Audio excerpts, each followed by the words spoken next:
मध्यंतरानंतरच्या सत्रामध्ये मी सर्वांचे स्वागत करते आणि माननीय अमृत सामक यांना विनंती करते की त्यांनी व्यासपीठावर स्थानापन्न व्हावं. दरवर्षी बालसाहित्य संमेलन गाजवतं ते नाट्यछटेचं सत्र. आंतरशालेय नाट्यछटा स्पर्धा ही दरवर्षीप्रमाणे यावर्षीही मोठ्या उत्साहाने संपन्न झाली. त्यातील काही निवडक नाट्यछटा आज इथे सादर होणार आहेत. यानंतर आपण नाट्यछटा सादरीकरणाला सुरुवात करणार आहोत. सर्वप्रथम संचिती दंडघवाळ. नमस्कार, माझे नाव आहे संचिती धीरज दंडघवाळ.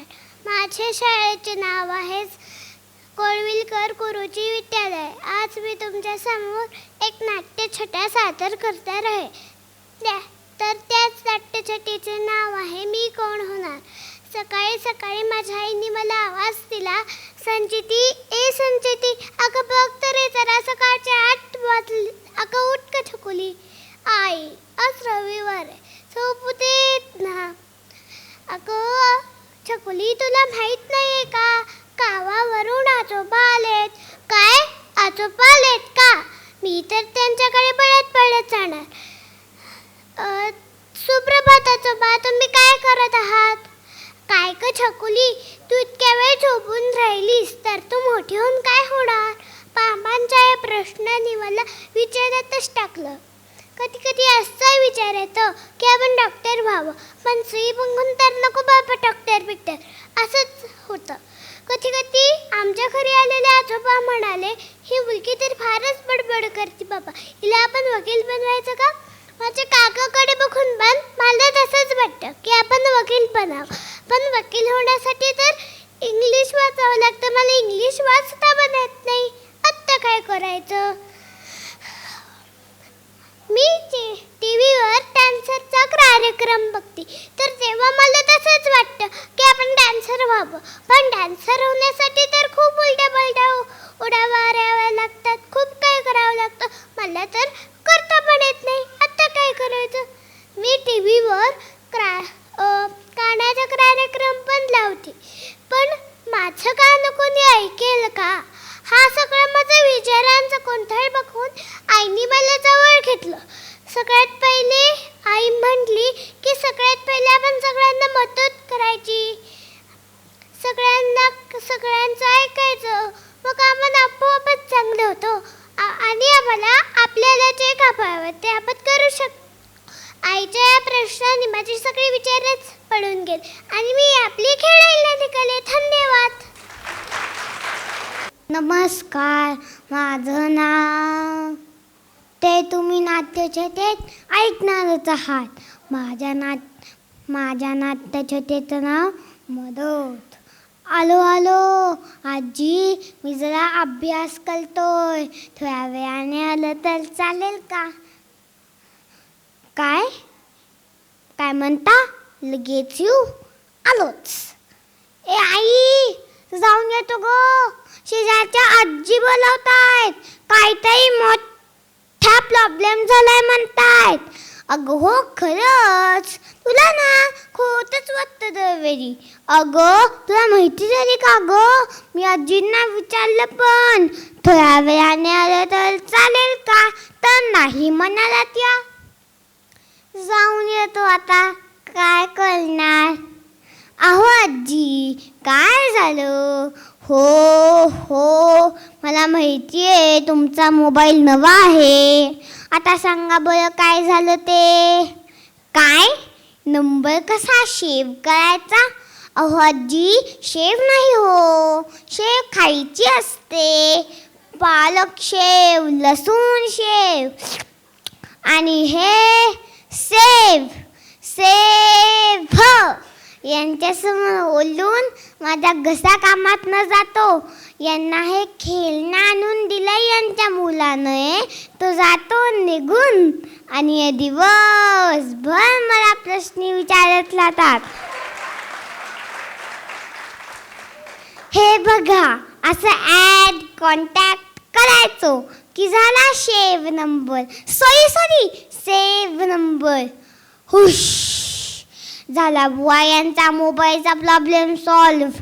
अहो रोज मला बोलवतात. आज काय तर 30 माणसाला फोन लागला, उद्या काय तर तो फोनच बंद पडला. अहो फोनला जर चार्जिंग नाही केलं फोन बंद पडेल, नाहीतर काय उद्या मारेल काय. कधी कॉलच लागत नाही तर कधी कॉल करता पण येत नाही. काय होतं ना, त्यांचे हात ना थरथरतात. म्हणून टचस्क्रीन मोबाईल लाकडे त्यात झाला की चुकून एरोप्लेन मोडवर जातो मोबाईल. मग काय फोन येत पण नाही आणि करता पण येत नाही. एक ना दोन 100 भानगडी. मग काय या सगळ्या रोगांवर हा एकच रामबाण उपाय, हा प्रज्वल प्रज्वल प्रज्वल.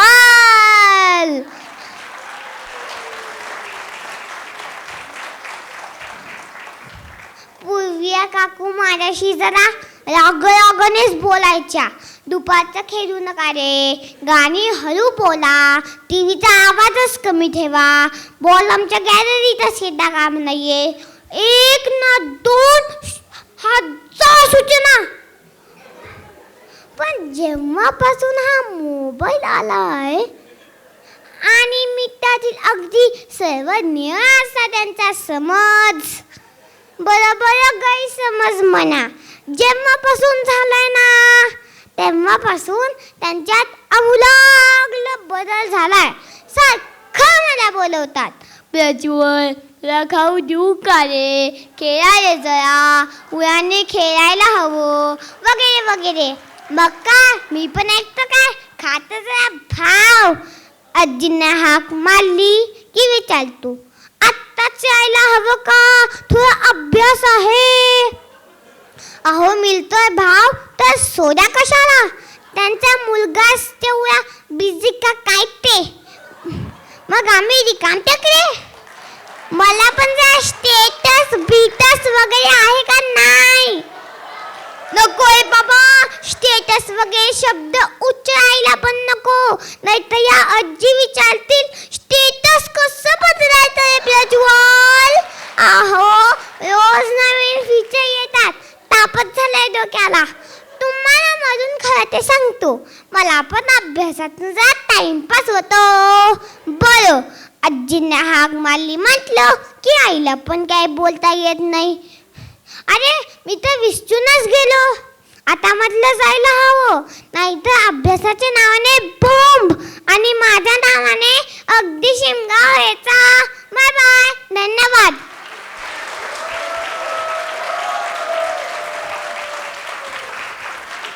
स्पृहा चैतन्य भांडारी.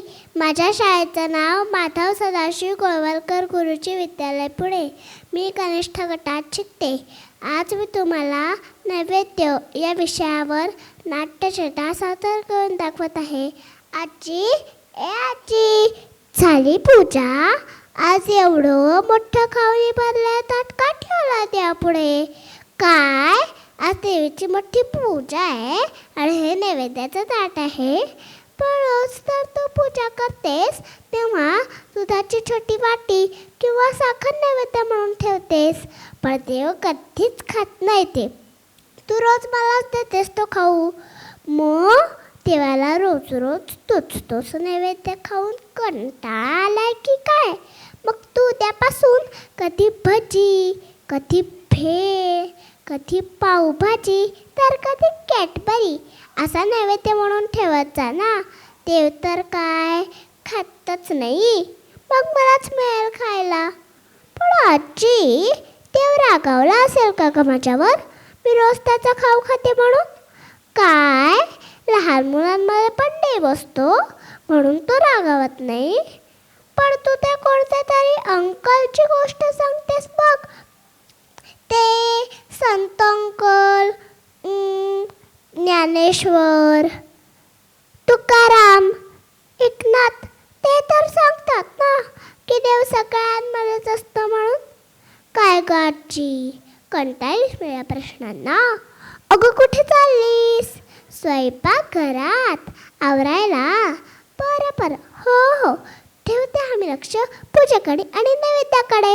जा तू. हे काय माझी मनीमऊ आली. काय झालं, भूक लागली. हे घे कळाची बर्फी आज आजीने खूप खाऊ केला नैवेद्याचा. अजून खाऊ? हा घे दही दूध भात. काय बरं पोट. आता जा मस्त कडून झोपून जा. काय ग सोनू, आज तू कशी काय आलीस? शाळेला सुट्टी म्हणून आई बरोबर कामाला आलीस मदतीला? अगं केवढी मोठी बादली उचलली आहेस. कपडे वाळत घालून आलीस. दमली आहेस ना, मग बस जरा. हा घे लाडवणीकरांची. आणि थांब हा, एका पिशवीत अजून खाऊ देते. तुझा छोटा भाऊ आहे ना घरी, त्याच्यासाठी घे.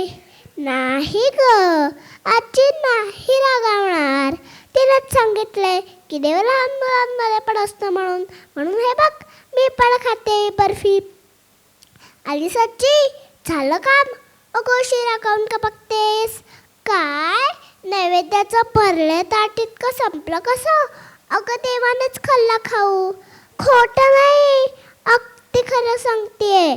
थोडा खाऊ खाल्ला या मनी मावला देवानी, थोडा सोनू आणि तिच्या छोट्या भावामधला देवानी, आणि थोडा माझ्यामधला देवानी. आज देव अगदी खरंच खुश झाला असेल की नाही ग? धन्यवाद.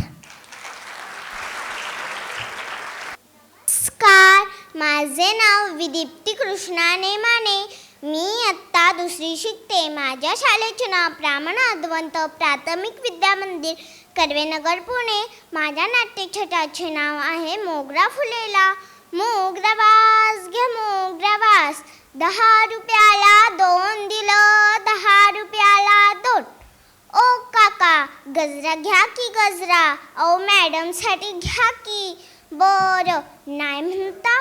बरं. बघितलंस का ग पारू, गाडीची काच बी नाही उघडली त्याने. मोगरा वास घ्या मोगरा वास, मोगरा वास घ्या मोगरा वास, 10 रुपयाला 2 दिलं, 10 रुपयाला 2. ओ ताई, गजरा घ्या की गजरा? काय म्हणता, 5 रुपयाला देऊ? ओ ताई, आजकाल फुलंच किती महाग भेटतात, त्यावर आमची मेहनत. आम्हाला रुपये तर सुटायला नको. बरं राहिलं, तुमचं बी राहू द्या, माझं बी राहू द्या. घ्या, 8 रुपयाला घ्या. अहो ताई, आता तुम्हा गाडीवाल्यांना पण 8 रुपये काय जड आहे की वे? नाही म्हणता? बरं घ्या, 5 रुपयाला घ्या. ओ ताई पैक पैक, ओ ताई पैक. बघितलंस का पारू, सिग्नल सुटला त्या ताई पैक न देताच गेले की ग. भरा भरा गाडीतून त्यात, आणि आपल्यासारख्यांना 5 रुपये द्यायला पण ह्यांची काचकूच. शाळेत जाऊन शिकले नाही ते बरंच झालं बघ. दोन्हीच्या शाळेमध्ये लय शिकायला भेटतंय बघ. काय म्हणतेस, आपण पण शाळेत जायचं? अगं तू एडीबिडी झालीस का काय? शाळा म्हटलं की फी आली, ड्रेस आला, पुस्तक आले. आपल्याला परवडणार आहे का ते सगळं? सोड ती शाळा बिला, तू सोड. काय म्हणतेस, आपल्यासारखे पोरांना शिकवायला ताई येतात कुठं? त्या बल्ल्याच्या सिग्नलला. बरं चल, एवढं म्हणते असतं चल. नमस्कार ताई, मी विदीप्ती. या बल्ल्याच्या फुटपाथवर गजरे विकते. काय म्हणता, मी तुमच्या शाळेत येऊ? अहो ताई, माझ्याकडं पुस्तकवयांसाठी पैक नाही. काय म्हणता, पुस्तकं तुम्हीच देणार? मग चालते की ग पारी, येऊ की ग आपण? मग ताई, मी तुम्हाला एक विचारू, तुम्हाला यातून काय मिळतं? समाधान, म्हणजे आमचा बालपण वाया जाऊ नये म्हणून. बरं ताई, मी येणार तुमच्या शाळेत. ओ ताई थांबा, हे जरा 2 गजरे तुमच्यासाठी. नको नको, पैक नको, तुमच्या मन मोगरा फुलं आहे बघा, मोगरा. धन्यवाद. नमस्ते, माझं नाव रावी भाटवडेकर. माझ्या नाट्यछटेचा विषय माझी चित्रकला. आई, ए आई, मी आज नाही जात ग शाळेत. अगं का म्हणून काय विचारतेस? आज ना शाळेत चित्रकलेचा तास आहे. मला अजिबात नाही ग आवडत चित्रकला. माझी चित्रकला जरा विचित्रच आहे. सगळी मुलं हसतात माझं चित्र बघून. आता मला चित्र काढता नाही येत, तर मी काय करू? बरं, मी मान्य करते की चित्रकला हा माझा विषय नाही. मला एक कळत नाही, चित्रकला हा विषय शाळेत ठेवतात तरी कशाला? बरं ठेवतात तर ठेवतात, पण त्याला ग्रेड देतात बाकी सगळ्या अभ्यासात मला A1 ग्रेड आणि चित्रकलेत मात्र C1 B+. म्हणून मी म्हणते की चित्रकला हा विषय ऑप्शनलाच असावा. अगाई खरंच मी काही बडबडत नाही आहे. मागच्या बुधवारच्या चित्रकलेच्या तासाला आम्हाला सरांनी माणूस काढायला सांगितला. मला साधं मांजर कुत्रं काढता नाही येत. माणूस तर आतीच झाला. मी फुगेवाला काढला. अगदी खुश झाले. नेमके सर माझ्या शेजारी येऊन उभे राहिले आणि जोरात हसायला लागले. मी विचारलं, काय झालं सर, का हसताय? तर म्हणतात कसे, बघा या मिनीची चित्रकला.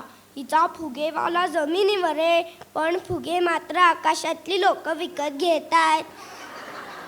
सगळा वर्ग खो हसत सुटला. काय सांगशील तू सरांना की या मुलीला असं बोलत जाऊ नका, चिडवतातच ग मुलं सगळी. हां, पण नंतर सर म्हणले, हसू नका मिनीची चित्रकला जरी चांगली नसली तरी अभ्यासात अभिनय कलेत नेहमी A1 असते ती. तरी काय झालं, हसलीच ना मुलं मला. काय आवरू लवकर, जाऊत का शाळेत? काय गाय तू पण ना.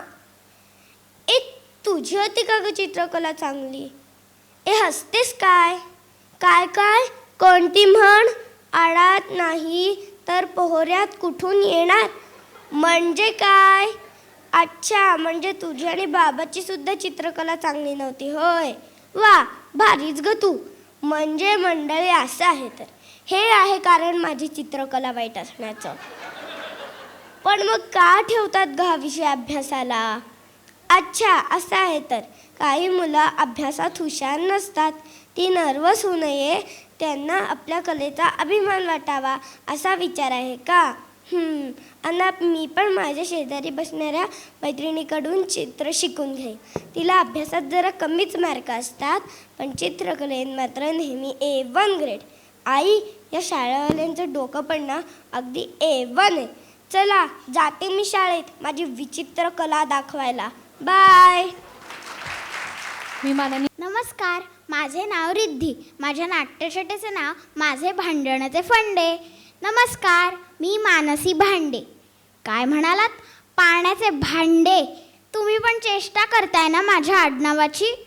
पण पाण्याचे भांडे म्हटलात तर एक वेळ चालेल, पण माझ्या सोसायटीतले मित्रमैत्रिणी सारखे मला चिडवतात. मानसीचे आमच्या वेगळेच फंडे, इकडे तिकडे हिंडे आणि सगळ्यांची भांडे. खरं म्हणजे ना, ते म्हणतात ना ते थोडं बरोबर आहे. तशी मी भांडकुदळ वगैरे नाही हां, पण ना मला भांडायला खूप आवडतं. विचारा का? का म्हणजे काय? भांडलं ना की मनात काहीही राहत नाही, शांत वाटतं, मन अगदी हलकं होतं. घरात, शाळेत, सोसायटीत, म्हणजे रोज नाही हां, पण अधूनमधून भांडतेच. एकदा काय झालं, मी आमच्या सोसायटीत सायकल चालवत होते, तर मध्ये सोसायटीतला तन्मय दादा आला आणि येऊन मला म्हणाला, काय भांडे, जमतीये का सायकल? असा राग आला मला. एक तर मी सायकल चालवत असताना असं मध्येच येऊन विचारायचं काय कारण? शिवाय त्यांनी असं मध्येच येऊन विचारल्यामुळे मी घाबरून तोल जाऊन पडले ना. भांडे पडले असं म्हणून चिडवायला लागला मला. मग भांडले त्याच्याशी. पण तुम्हीच सांगा, टाळी एका हाताने वाजते का? नाही ना. आमच्या शेजारचे आपटे आजोबा रोज सकाळी न चुकता प्राणायाम करतात. काय म्हणालात? रोज व्यायाम करायलाच हवा? हो, अगदी बरोबर. प्रत्येकाने रोज योगासने करावी, प्राणायाम करावा. पण आपट्या आजोबांची प्राणायाम करतानाची फुस फुस आमच्या घरात ऐकू येते. फुफ्फुसांची ताकद वाढावी म्हणून एवढी फुसफुस. तर एकदा मलाच येऊन म्हणतात कसे, काय मॅडम, सध्या गाण्याचा सराव जोरदार सुरू आहे वाटतं. तू तुमच्या घरात गायला सुरुवात केलीस की भांडी पडल्यासारखा आवाज येतो. कळतच नाही, भांडी पडतायत का तुम्ही घरात भांडताय? असा राग आला मला आजोबांचा. त्यांना म्हणणार होते, आजोबा, सकाळी सकाळी तुमची फुसफुस ऐकून माझी झोप मोड होते. त्याचं काय? पण काय करणार, ते वयाने मोठे, 80 वर्षांचे. त्यांच्याशी कसं भांडणार? पण तुम्हीच सांगा, टाळी एका हाताने वाजते का? नाही ना. काय म्हणालात? असं सारखं भांडू नये. आई म्हणते कसं होणार या मुलीचं? ताई म्हणते आपलं आडनावचा अर्थ करायलाच पाहिजे का सारखं भांडून भांडून? बाबा म्हणतात तुझ्यावरचा अन्याय तू अजिबात सहन करू नकोस, तू भांडत राहा. तर मंडळी, तुमच्या लक्षात आलंच असेल, मी उगाचच भांडत नाही ना. अहो, मला पण न्याय अन्याय कळतो. अहो, मी कुठे भांडते? बरोबर, मी एक शहाणी मुलगी आहे. माझा अभ्यास, शाळा, गाण्याची प्रॅक्टिस, खेळ सगळं काही शांतपणे सुरू असतं. कुणाच्या अध्यात ना मध्यात. पण कोणी उगाचच येऊन मला डिवचलं ना, त्याचा राग येतो मला, मग मी भांडते. तर मग मी भांडखोर कशी? तुम्हीही हा अन्याय अजिबात सहन करू नका. खुशाल भांडा कोणी डिवचलं तर. काय म्हणालात? भांडता येत नाही? मग सोपं आहे, मला बोलवा, मी नक्की येईन भांडायला. Bye bye. ही माननीय नमस्कार, माझं नाव गार्गी ज्ञानेश वैद्य. माझ्या नाट्यछटेचं नाव मी कोण होणार. कोण बनू मी, कोण बनू, काय करू मी, काय करू. काय काय विचारता? कसला प्रश्न पडलाय? अहो, खूप मोठा प्रश्न पडलाय मला. मोठेपणी काय व्हायचं याचा. थांबा, मी तुम्हाला एक गंमत सांगते. मी जेव्हा लहान होते ना, तेव्हा माझा काका मला काय म्हणायचा, चिंगे तुला IITत जायचंय, आतापासूनच तयारीला लाग.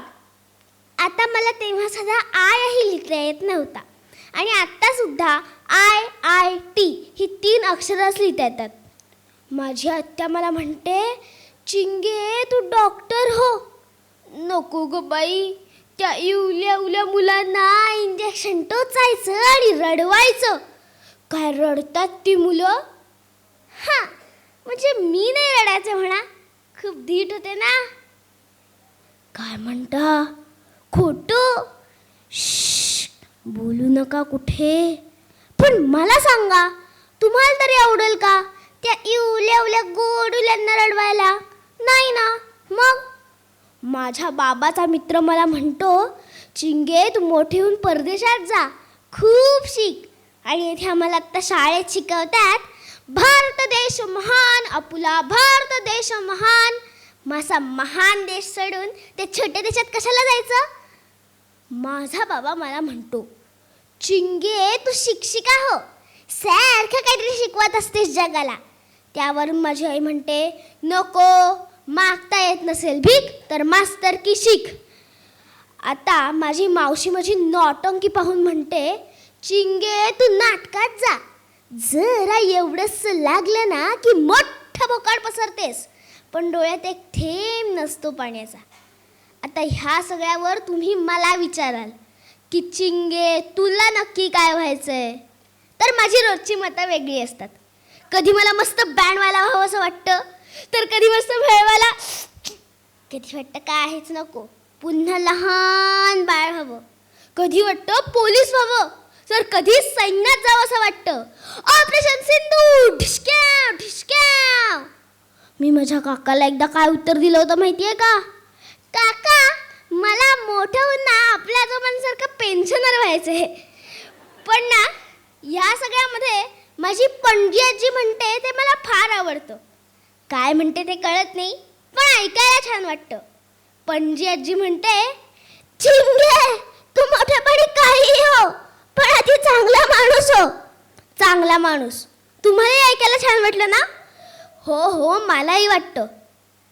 थांबा, बहुतेक आजी बोलावतीये. हा काय ग आजी? काय शुभंकर होती म्हणायला?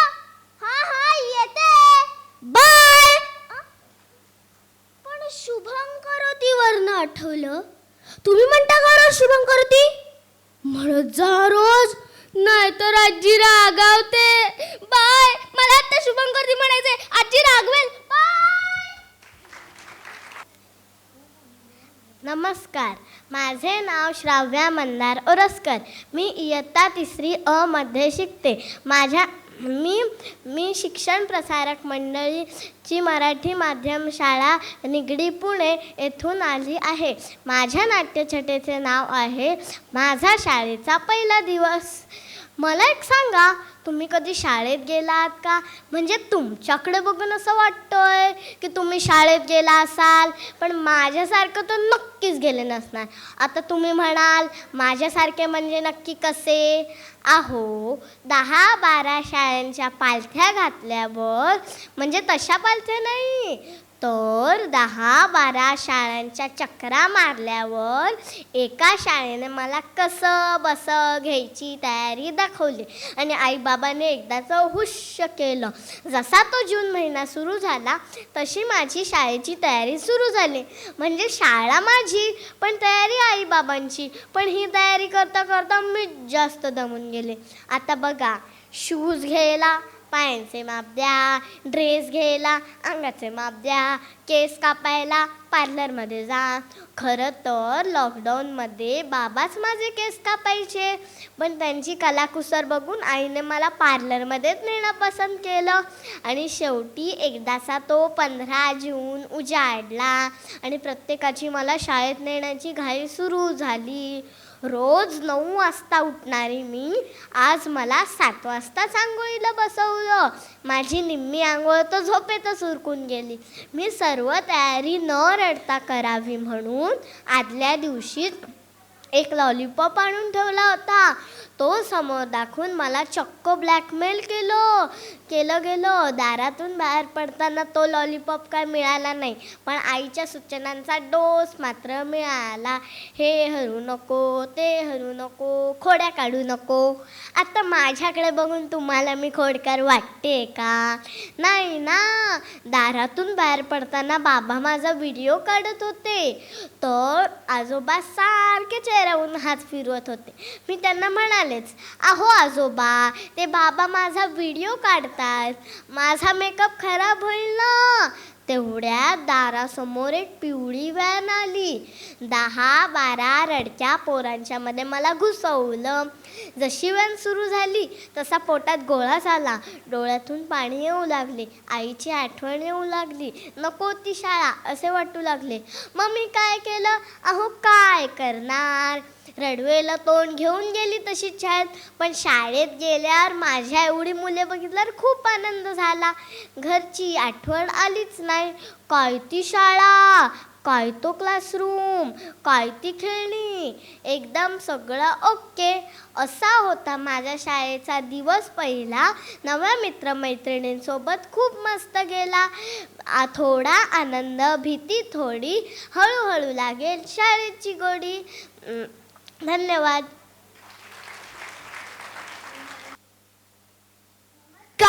माझं नाव अनिश दुवेकर.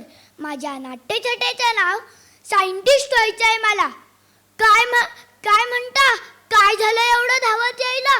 वाघ वगैरे पाठीमागे लागलाय की काय? अहो वाघ नाही हो, आमच्या मातोश्री. नेहमीच आमचं शीतयुद्ध, त्या टॉम अँड जेरी सारखं. आई टॉम आणि मी जेरी पळत असतो. काय म्हणता, सापडतोस का कधी हातात? अहो कसला सापडतोय, असं पळायचं, मग अर्धा तास कुठेतरी खेळायचं, मग तिलाच कळती ना, मग बोलवते मला भाबडी. पण तिला पण माहितीये या तुरुतुरु चालणाऱ्या उंदराला म्हणजे जेरीला कसं पकडायचं. शेवटी आई आहे ना. जाऊ द्या, पळत का होतं ते सांगायचंच राहिलं. काही नाही हो, स्केच पेनने रंग देत होतो, तर म्हटलं किती वेळ लागतोय, रंग जरा लवकर देता आला पाहिजे. काय म्हणता, मग काय केलं? अहो काढला स्केच पेन मधला गोळा, घेतली कात्री आणि सगळे रंग एका सेकंदात दिला. रंग देताना थोड्या फरशांना पण लागला. पांढऱ्या फरशा किती रंगीबिरंगी दिसत होत्या, पण कौतुक तर काहीच नाही. पांढरी फरशी अशी खराब केलीस, स्केच पेन खराब केलंस, असं म्हणत लागली हो पाठी. कोण म्हणता? अहो आमच्या मातोश्री. म्हणून थेट इथे पळत आलो. धाप लागली हो. काय म्हणता, पाणी वगैरे देऊ का? नको नको, येईलच तिची हाक. तसा मी उद्योगी आहे असं आई म्हणते. मला नाही वाटत. मला ना काहीतरी नवीन शिकायचं असतं, तर ह्या मोठ्यांना उद्योगच वाटतो. अहो मागच्याच महिन्यातली गोष्ट घ्या ना, बाबांनी चांगली रिमोट कंट्रोलची गाडी आणली, सेल टाकून अर्धा तास चालवली तर म्हटलं लगेच सेल डाऊन. आता तुम्हीच सांगा, दिवसभरात मी असे किती सेल वापरायचे? तर माझ्यातला सायंटिस्ट जागा झाला. काय म्हणता? मग काय केलं? अहो काढली वायर आणि टाकली सॉकेटमध्ये. विजेवर चालत असती गाडी तर किती मज्जाच ना. तेवढाच छोटा स्फोट झाला ना, धामधूश. सॉकेट जळालं आणि माझी पाठी शेकून निघाली. कळतं, 2 दिवस घराची लाईट ऑफ. आईने मला बदडला. अजून तरी त्या प्रसंगाची मला आठवण करून दिली जाते. याहून मोठा उद्योग केला म्हणजे आईने डाळ भाताचा कुकर लावला. 3 शिट्ट्या झाल्यावर गॅस बंद कर असं म्हणत ती गेली मंडईत. आई गेली, रान मोकळं. काढली कुकरची शिट्टी आणि लावला त्याला फुगा काय मस्त फुगला, मजा आली.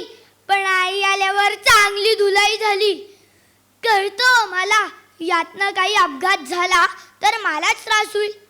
पण मोठा सायंटिस्ट व्हायचं आहे ना मला, तर प्रयोग नको का करायला? काय म्हणता? प्रयोग कर. विज्ञानाची अनेक पुस्तकं आहेत, ती वाच. आई बाबांच्या मार्गदर्शनाखाली प्रयोग कर. मित्रांनो, तुम्हाला पण पटलं ना? प्रयोग करा, शिका. हो ग, आलो. बोललेलो ना, तिची झाकली. खूप भूक लागलीये, जातो मी. धन्यवाद.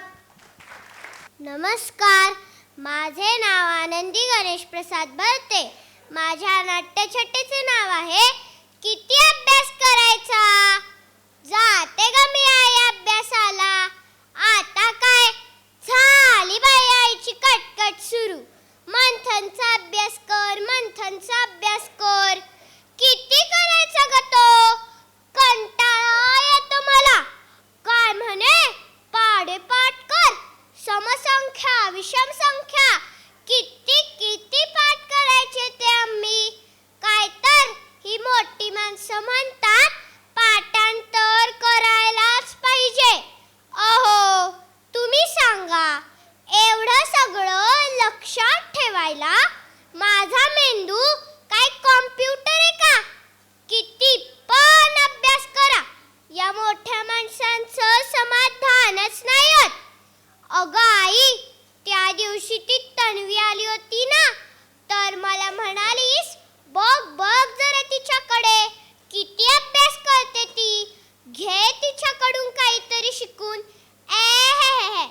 आणि मी तिच्याकडून काही घेतलं तर लगेच म्हणशील, आनंदी, आपण दुसऱ्याचं काही घ्यायचं नाही हो. मला तर काही कळतच नाही बाबा. काय म्हणालीस? आरशातील प्रतिमा धडा सोडव. अहो, तुम्ही सांगा, आरशातील प्रतिमा धडा सोडवायला काय आरसा घ्यायचा का? काय म्हणालीस? ए आई, तुमच्या लहानपणी होत्या का असल्या परीक्षा? तू बसली होतीस का असल्या परीक्षांना? काय म्हणतेस? प्रश्न विचारू नको. अगं, मग काय करू? त्या दिवशी जरा कुठे बागेत खेळायला गेले तर झालं लगेच तुझं सुरू. आनंदी, वेळ वाया घालवू नको. अभ्यास कर. परीक्षा जवळ आलीये. अगं हो, माहितीये मला, पण म्हणून मी खेळायचंच नाही का? कधी असं वाटतं परीक्षाच नसती तर किती मज्जा ना. पण काय म्हणतेस? अभ्यास केला तर खूप मोठी होशील. अगं आई, अशी पण मी मोठी होणारच आहे की. माझी उंची वाढणारच आहे की. काय म्हणतेस? अगं आनंदी, म्हणजे तसं नाही ग. शिकून खूप मोठं व्हायचं. हो गाई, आता मला कळलंय. जर मी अभ्यास केला तरच मी खूप मोठी होणार आहे. आणि हो, तुम्हाला कळलंय का? अभ्यास तर करायलाच पाहिजे. चला तर मग जाते मी आईचं ऐकायला आणि अभ्यास करायला. बाय. नमस्कार, माझं नाव अबीर विलणकर. सादर करतोय नाट्यछटा, माझे आजी आजोबा जगात भारी. अहो का हसताय म्हणून काय विचारता? अहो या रीलमधला मुलगा इतका सॅवेज आहे ना की पसारावर सांगणाऱ्या आईलाच त्याने रोस्ट केलंय. काय कोबीची भाजी? अहो नाही कॅबेज नाही, सॅवेज म्हणालो मी. सॅवेज नो कोबी. ओके. ओय आजी, अगं लागतंय ना. काय? मी तुझ्या मुलीला रानटी म्हणालो? कधी? ओ भाई, आलं लक्षात. माझ्या स्मार्ट आजीने त्या स्मार्टफोनमध्ये सॅवेजचा अर्थ शोधलाय, रानटी. पण आजी, ते तसं नसतंय बरं का. म्हणजे मी ज्या लाडक्या मुलीला रानटी म्हणालेलो नाही. Okay, are we cool? माझं चुकलं. या बेबी बूमर्सना माझा लिंगो नाही समजला. काय म्हणालात? तुम्हाला बेबी बूमर्स म्हणजे काय तेच नाही समजलं? अहो, आता जसे की आम्ही जेन अल्फा आहोत ना, तसंच 1946 ते 64च्या मध्ये जन्मलेली जनरेशन म्हणजेच बेबी बूमर्स. बरं, यांचं त्या मोबाईल सोबत काय वाकडं आहे कुणास ठाऊक. बघावं तेव्हा मोबाईल बाजूला ठेव. अहो, परवा तर आजी म्हणाली, अरे तो मोबाईल ठेव आणि खळ्यात जा खेळायला. खळ्यात? What is खळ्यात?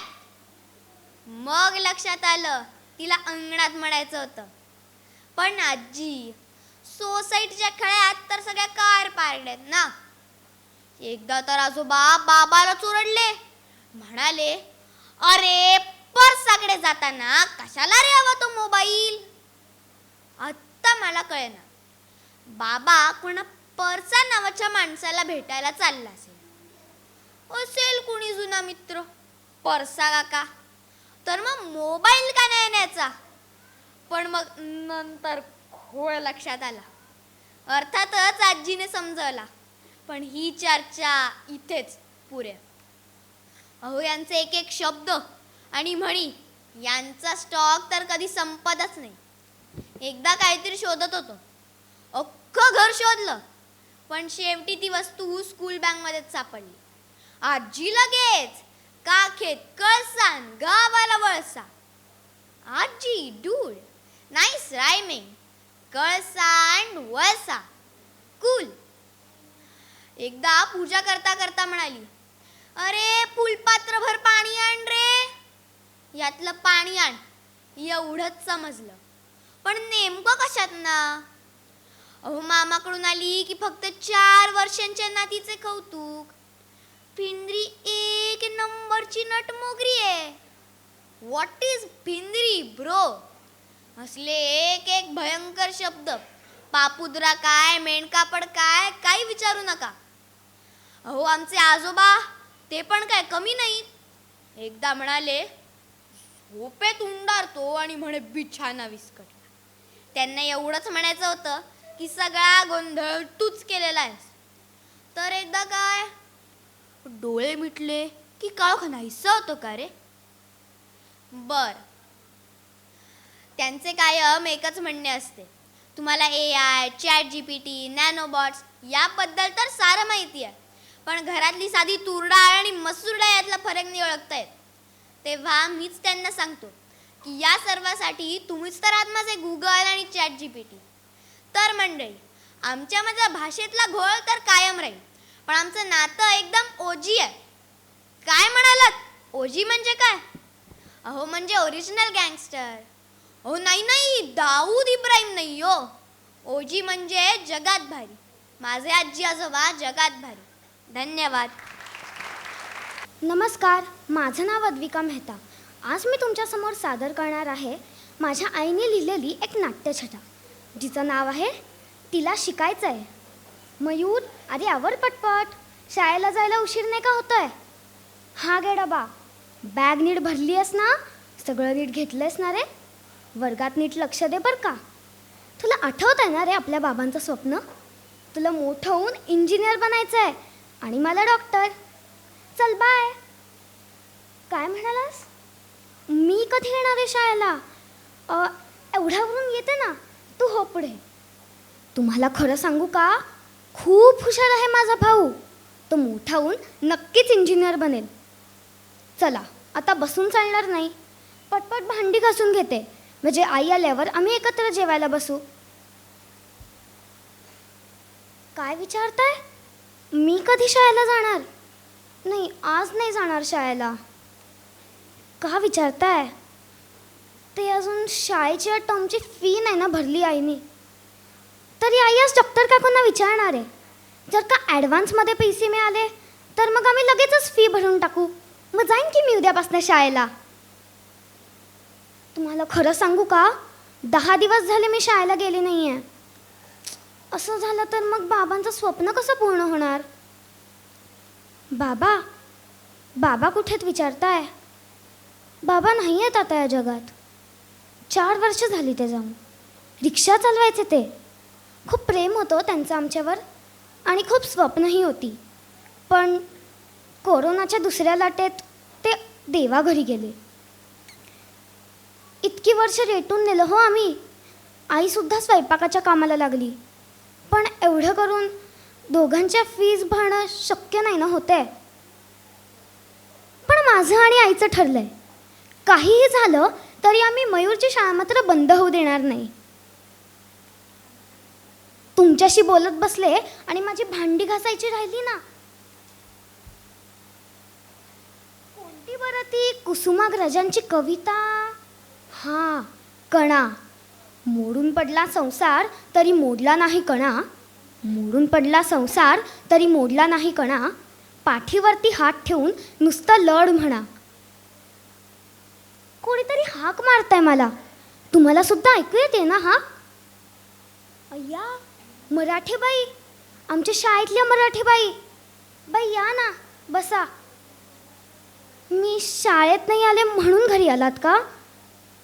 काय? माझ्या 12वीपर्यंतच्या शिक्षणाची व्यवस्था झाली आहे? बाई कोणी केली व्यवस्था? सांगा ना बाई, कोण आहेत ते? ते आहेत एक आई बाबा, ज्यांची माझ्याच वयाची एकुलती एक आणि लाडकी मुलगी सायकलवरून शाळेला जाताना झालेल्या दुर्दैवी अपघातात अवेळेस देवाघरी गेली. धन्यवाद. नमस्कार, माझे नाव आदित्य विजय कांबळे आहे. मी आत्ता 7वी इयत्तेत शिकत आहे. आज मी तुमच्यासमोर सादर करत आहे एक नाट्यछटा, जिचे नाव आहे गणपती बाप्पा आता तेरी स्कॉलरशिप बंद कर रे बाबा.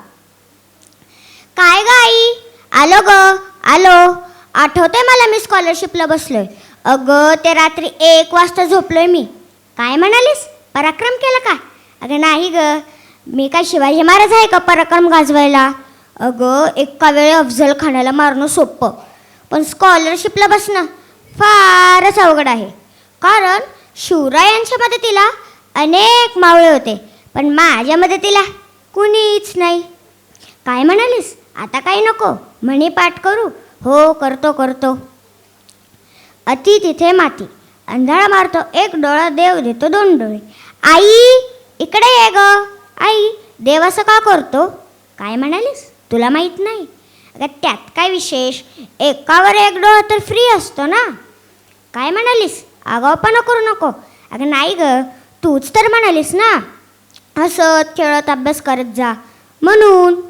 काय म्हणालीस? म्हणी बंद करू आणि विभक्त प्रत्यय पाठ करू? अगं आई, माझं डोकं गरगरतंय ग. अगं प्रथम प्रत्यय नाही करता. अगं माझी स्कॉलरशिपचं करता म्हणजे तूच ना. सला ते सला नाते कर्म. काय करावं कर्माचं माझं? सप्तमी तय्या तय्या अधिक अर्धा. कसं पाठ करावं? त्यापेक्षा असं का म्हणत नाही? तय्या तय्या तय्या तय्या. आधी तर असं पाठ केलं तर? काय म्हणालीस? स्कॉलरशिपचा तमाशा करायचा आहे का? अगं नाही ग, मिळवणारच मी स्कॉलरशिप. टेन्शन काय कोलेने का? काय म्हणालीस? नुसतं मराठी करू नको, जरा गणित आणि बुद्धिमत्तेकडे लक्ष घेऊ. अगं आई, तूच तर म्हणालीस ना मराठीवर भर द्यायला पाहिजे म्हणून. आणि ते गणित करताना आहे ना, तू मला स्कॉलरशिपला का बसवतेस याचं गणित काय कळत नाही. आणि बुद्धिमत्तेचं म्हणालीस तर बुद्धिमत्ता करताना माझी तर बुद्धीच नष्ट होते. अगं आई, स्कॉलर तर मी आहेच, मग फक्त शिपसाठी एवढं कष्ट? अगं जरा तरी मला खेळायला सोड गं. बाहेर बघ, सगळी मुले खेळत आहेत. काय म्हणालीस? ती सर्व 50% मुलं आहेत. अरे देवा गणपती बाप्पा, मला का नाही 50% मुलगा केलंस? काहीतरी चमत्कार कर आणि मला 50% मुलगा कर. म्हणजे कसं पोटभर खेळायला मिळेल आणि माझी स्कॉलरशिप रूपी विद्या सिद्ध होशील. गणपती बाप्पा, इयत्ता 10वीची गुणाक्ती आधी रद्द केलीस, तशी जरा माझी स्कॉलरशिप पण रद्द कर. 21 मोदकांची पार्टी देईन मी तुला. काय काय गाई? आलो ग आलो. चला गणपती बाप्पा, मातोश्रींची हाक आली. ते स्कॉलरशिपचा अभ्यास करायचा आहे ना. चला येतो मी. थँक्यू. नमस्कार, माझे नाव प्रज्ञा दत्ता गवणगावे. माझ्या नाट्यछटेचे नाव नक्त व्हावं पण धाकटं होऊ नये. ए सई, चल ना आपण खेळायला जाऊ. पण तू आज माझं ऐकायचं हा, अगदी माझ्या लहान बहिणीसारखं. काय म्हणालीस? लहान बहिणींची किती मज्जा. कप्पाळ. अगं माझ्यावरून तुला सांगते, नक्त व्हावं पण धाकटं होऊ नये. तुला काय कळणार? तुला मोठे भाऊ बहीणच नाहीत ना. ज्याचं जळतं ना त्यालाच कळतं. काय म्हणालीस? तुला एवढ्या म्हणी कशा येतात? अगं आमची आजी म्हणजे म्हण्यांचा चालता बोलता संग्रहच आहे. आमच्या शेजारच्या माने आजी आजीचं आईसमोर कौतुक करतात. म्हणतात कशा, तुमची सून फार चांगली आहे हो, वडीलधाऱ्यांचा केवढा मान ठेवते.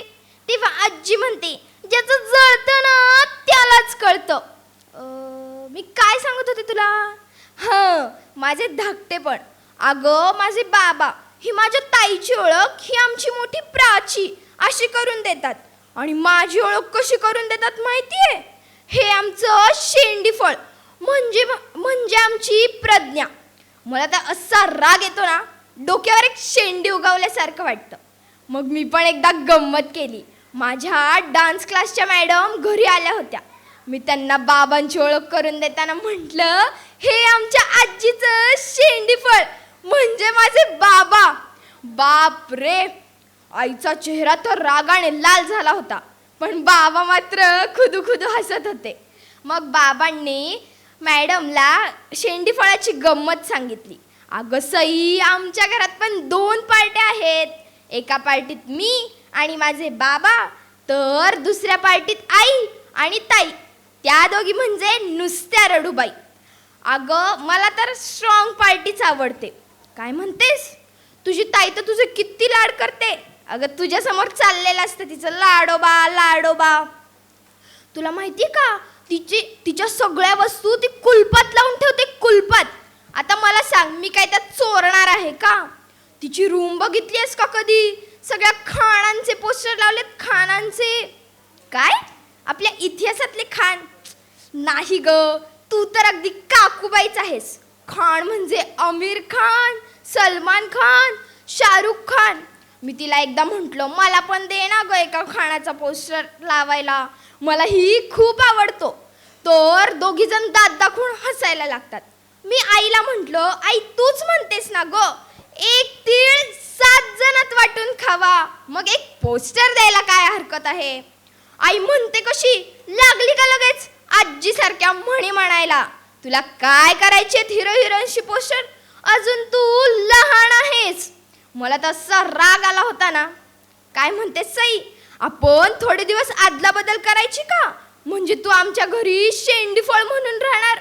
नको ग बाई, दुरून डोंगर साजरे. हा, धन्यवाद. आत्ता ज्या मुलांनी नाट्यछटा सादर केली आहे त्या सर्वांनी आपलं बक्षीस घेऊन स्टेजवर यायचं आहे. आपल्याला एक ग्रुप फोटो घ्यायचा आहे. मी माननीय अमृत सामक यांना विनंती करते की त्यांनी आपले मनोगत व्यक्त करावे. साहित्य संमेलनाच्या या सत्रामध्ये माता सरस्वतीला नमन करून आपल्या सगळ्यांशी संवाद साधतो. इथे झालेल्या सादरीकरणाबद्दल मी फार कमी बोलणार आहे, कारण ते आपण सगळ्यांनी पाहिलं आहे. आपल्याला त्याच्याविषयी आपलं जे काही म्हणणं आहे ते आहेच आहे. पण मला नेहमी गंमत वाटते की मी वयाच्या 5व्या वर्षापासनं नाटक म्हणजे रंगमंचावरचं नाटक करतो आहे. नाटकं आपण सगळेच वेगवेगळी करत असतो आणि सतत करत असतो आणि ती वयाच्या कुठल्याही टप्प्यावर आपली चालू असतात. आणि ती नाटकं करणं सोपं असतं हे माहिती असल्यामुळेच कदाचित, किंवा तो अभिनय जमत असल्यामुळेच कदाचित, अभिनय कला ही नेहमीच खूप हलक्यात घेतली गेली आहे असं मला नेहमी वाटतं. की सोपं आहे ना, अभिनय करणं काय सोपं आहे, आणि ते खरंच सोपं आहे. पण ते अभिनय करणाऱ्याला त्याचं म्हणून करू दिलं तर सोपं आहे. मगाशी कवितेच्या सत्राला पण मी हजर होतो आणि राजीव सरांनी फार महत्त्वाचे मुद्दे मांडलेले आहेत. मी ते मुद्दे रिपीट करणार नाही, पण त्या मुद्द्यांचं गांभीर्य किती आहे हे जर आपण सगळ्यांनीच, पालकांनी, शिक्षकांनी लक्षात घेतलं तर खरंच काहीतरी कलात्मक घडण्याची शक्यता आहे. पाठांतर म्हणजे अभिनय का? तर अजिबात नाही. मग म्हणजे अभिनय म्हणजे काय? तर सगळ्यात आधी अभिनय हे महत्त्वाचं एक्सप्रेशन आहे, अभिव्यक्ती आहे ती. मला जे वाटतं ते या माध्यमातनं म्हणावं, अभिनयातनं म्हणावं, ही अभिव्यक्ती आहे. पण मग स्पर्धा नावाचा जो काही एक भला मोठा डोंगर आपल्या मानगुटीवर आपण बसवून घेतला आहे, मी अत्यंत प्रामाणिकपणे हे सगळ्यांना सांगू इच्छितो की स्पर्धा हे खरं तर खूप उत्तम निमित्त आहे काहीतरी वेगळं करून बघण्याचं. पण स्पर्धा नावाचा डोंगर आपल्या जर का डोक्यावर बसला किंवा आपण त्याला बसू दिलं तर आपण दरवेळेला काय केल्याने जिंकता येईल अशा उद्देशाने त्याच्यामध्ये ढवळाढवळ सुरू करतो. मी विशेषतः लहान मुलांच्या स्पर्धेबद्दल बोलतो आहे. लहान मुलं जेव्हा केव्हा स्पर्धेत उतरताना दिसतात, त्यांच्याकडनं करून घेणं हे काम आपलं आहे का? पालक म्हणून, शिक्षक म्हणून हो. पण करवून घेणं म्हणजे काय करून घेणं, आणि त्यात काय नाही करायला पाहिजे आपण, हे नक्की आपल्याला बघायला पाहिजे. मला आज फार गंमत वाटली जेव्हा सत्र सुरू झालं नाट्यछटेचं, आणि खऱ्या अर्थाने आजच्या मुलांनी मला गुडघ्यावर आणलं. आनंदाने मला ते बरं वाटलं, आणि चांगल्या अर्थाने मी म्हणतोय. इतकी छोटी छोटी मुलं तिथे सादरीकरण करत असताना, आणि मी अजिबात असं म्हणणार नाही की ती बिनधास्तपणे करत होती. लहान मुलं बिनधास्तच असतात. तो लहान मुलांना काय, तिथे तुम्ही शेजारी मोदींना आणून बसवलं तरी ते तसेच वागतील. त्यांना काय कोणाचं, ते कोणाला भीत नसतातच, घाबरत नसतातच त्या अर्थी. मी सादरीकरणाच्या दृष्टीने म्हणतोय. पण किती छान बोलत होती, किती छान छान उच्चार करत होती. तर या सगळ्या गोष्टींना आपण खत पाणी देऊयात. म्हणजे नक्की काय करूयात? तर तू कर, तुला हवंय ते कर, हवं तसं करून बघ. हे एकदा करून बघितलंस, अजून एकदा वेगळ्या पद्धतीने करून बघ. हे वाक्य कसं बोलशील बरं? हे वाक्य कसं बोलल्यामुळे काय होईल बरं? असे प्रश्न प्रयोग म्हणजे प्रयोगकलांमध्ये जिथे सादरीकरणाचा मुद्दा येतो तिथे मुलांना विचारले गेले पाहिजेत, विशेषतः नाट्य सादरीकरणामध्ये किंवा कथाकथनामध्ये. आता नाट्य सादरीकरण म्हटल्यानंतर आज थोडीशी पंचायतच होती मुलांची, कारण माईक इथे आहे आणि मला भांडी घासायची आहेत. तर नाट्य सादरीकरण आहे, त्यामुळे ते तितक्याच मोकळेपणाने करता आलं पाहिजे. त्यात आंगिक अभिनयसुद्धा आहे, वाचिक अभिनयसुद्धा आहे. तर ते मोकळेपणाने त्यांना करता आलं पाहिजे. हे मोकळेपणाने करण्यासाठी आपण त्यांना करून न दाखवणे हे सगळ्यात महत्त्वाचं काम पालक आणि शिक्षक म्हणून आपण केलं पाहिजे. आपल्याला जर का मिमिक्री आर्टिस्ट तयार करायचे असतील तर जरूर करून दाखवावं आणि मी करतोय तसं कर म्हणावं, त्यांनी ते करावं आणि पुढे जावं. उत्तम मिमिक्री आर्टिस्ट तयार होतील. पण मी एक गंमत सांगतो, एक उदाहरण देतो. नुकतीच आमची एक मोठ्यांसाठीची अभिवाचन कार्यशाळा पूर्ण झाली. त्या अभिवाचन कार्यशाळेमध्ये मी शेवटच्या सत्रामध्ये सहभागींपैकी एकाला सांगितलं की अभिवाचन कर. माझा मित्रच आहे तो, पण तो अभिवाचन कार्यशाळेत अभ्यासक म्हणून आला होता आणि तो उत्तम मिमिक्री आर्टिस्ट आहे. खरं तर उत्तम मिमिक्री आर्टिस्ट आहे म्हटल्यावर मला असं वाटलं होतं की अभिवाचन कार्यशाळेमध्ये काय तो एकदम मजाच आणेल, जान ओतेल त्याच्यात. आणि एक कथा निवडली होती मी. ती कथा, त्या कथेमध्ये एक बाबा नावाचं पात्र होतं, एक आई नावाचं पात्र होतं, एक लहान मुलाचं पात्र होतं आणि एक लहान मुलाची शिक्षिका आणि एक मठातली बुवा, असे 5 पात्रं होती. आता एका व्यक्तीने अख्खं स्क्रिप्ट, अख्खी कथा, संपूर्ण कथेचं अभिवाचन करताना आवाजामध्ये कशा पद्धतीचे बदल करण्याच्या शक्यता आहेत, एकाच व्यक्तीने वाचायची संपूर्ण कथा. मग बाबांच्या आवाजात कसं बोलशील बाबा, मुलाच्या आवाजात कसं बोलशील बाबा, ते फरक कसे जाणवतील ऐकणाऱ्याला, असं सगळं मी सांगत होतो. तर तो म्हणला, आवाज बदलू म्हणजे कुठला आवाज लावू? कुठला म्हणजे मला प्रश्न नाही कळला.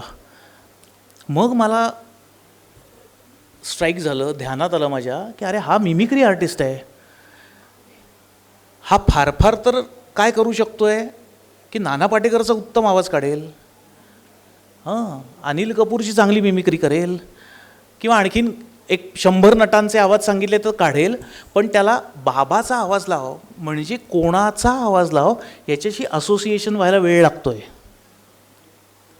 पण बाबाचा आवाज म्हणजे मुलाच्या आवाजापेक्षा मॅच्युअर आवाज असला पाहिजे. इतकं साधं गणित एक्झिक्यूट करताना अडचणी येत आहेत.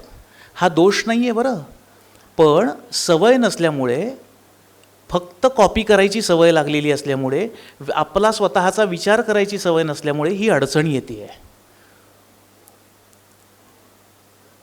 मुलाशी बोलताना वडिलांचं वाक्य वडिलांसारखं बोल.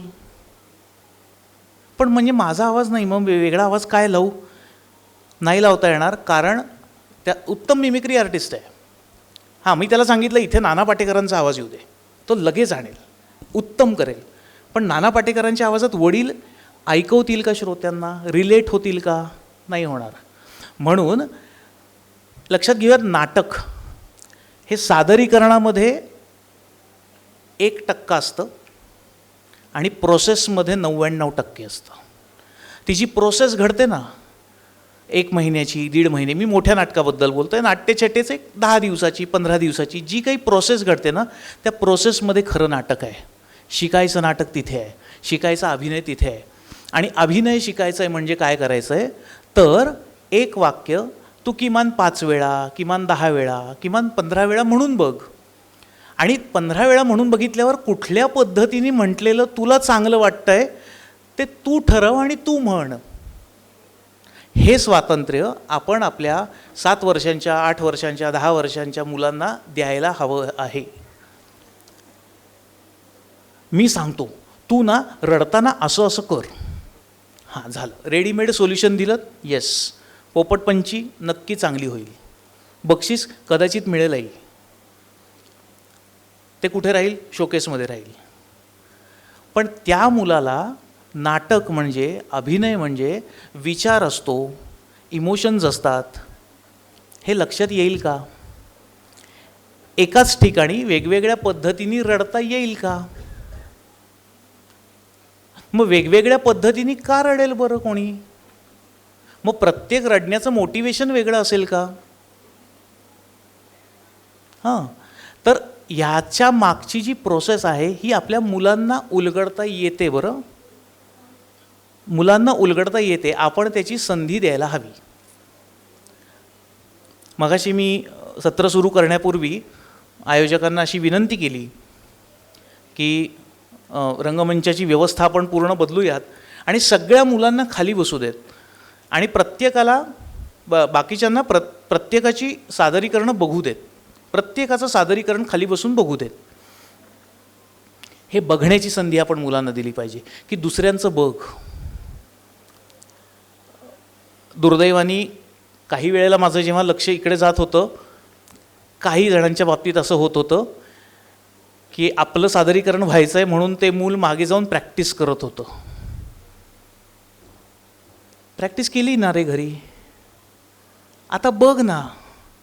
दुसरं काय करतोय हे बघण्याची संधी आपल्या मुलांना अधिक मिळण्याची गरज आहे.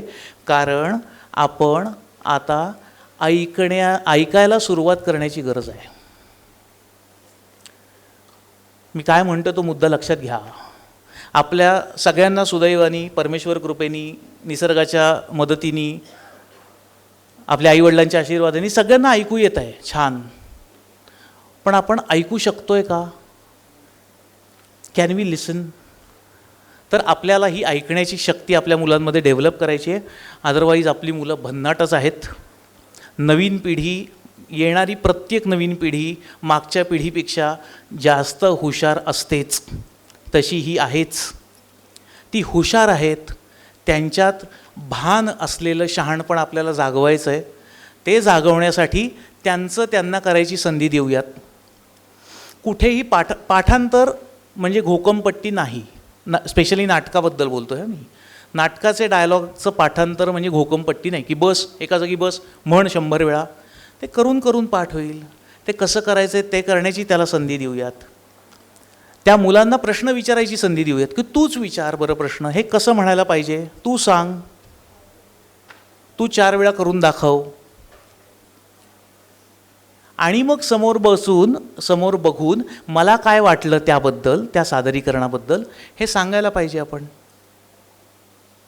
म्हणजे आपल्यालाही एक नाटक 10 वेळा बघता आलं पाहिजे. त्यांनी केलेलं 10 वेगवेगळ्या पद्धतीने इथे होतं आहे का याची त्यांना जाणीव द्यायला पाहिजे. आणि बाहेर होणारी 100-10 वेगवेगळी नाटकं त्यांना दाखवली पाहिजेत. चांगल्या कलाकृती त्यांच्यापर्यंत पोहोचवल्या पाहिजेत. त्यांना एका जागी ठाम बसून किमान 20 मिनटं 25 मिनिटं काहीतरी चांगलं ऐकता आलं पाहिजे, एका जागी बसून. हां, खेळता खेळता ती बरंच काही ऐकते, छान चालू आहे ना, ऐकणं चालू आहे. मी अध्यापक म्हणून पण काम करतो. कधी कधी वर्गात मुलं म्हणतात, मी लक्ष नसलं की मुलांना म्हणतो, अरे जरा वर बघा, माझ्याकडे बघा, मी बोलतोय ना. नाही दादा तू बोल, आम्ही ऐकतोय. हां, खाली काहीतरी वेगळं काम चालू असतं, कुठला तरी पुढच्या तासाचा गृहपाठ राहिलेला असतो, काहीतरी पूर्ण करत असतात. पण हे ऐकणं नाही आहे ना, हे ऐकू येणं आहे. कान लावून ऐकणं, मन लावून ऐकणं, त्या ऐकण्यातनं आतमध्ये जे काही झिरपतं ते झिरपू देण्याची संधी आपण आता मुलांना देणं आवश्यक आहे. आपल्या मुलांना चांगलं बघू दे, ते आपोआप चांगलं करतील. आणि ते जे करतील ते त्यांना त्यांचं चांगलं करण्याची संधी नक्की देऊयात. आपण सगळेजणं सुज्ञ आहोतच, त्याबरोबरीने थोडेसे कृतिशील या अर्थी सुज्ञ होऊयात. आणि आज मला इथे यायची संधी मिळाली, याबद्दल मी सर्व आयोजकांचे मनापासून आभार मानतो. तुम्हा सगळ्या पालकांचे आभार मानतो की तुम्ही तुमच्या मुलांना खास इथपर्यंत घेऊन आलात, त्यांना सादरीकरणाची एक वाट दिलीत. अशी वेगवेगळ्या मंचावरती त्यांना सादरीकरणाच्या चांगल्या संधी मिळत राहोत. तुमच्या निमित्ताने त्यांच्या पाठीवरती, त्यांच्या डोक्यावरती चांगल्या कृतिशील सुज्ञ पालकांचे हात कायम राहावोत अशी मी ईश्वरचरणी प्रार्थना करतो. तुमच्या सगळ्यांचे मनपूर्वक आभार मानतो आणि थांबतो. धन्यवाद.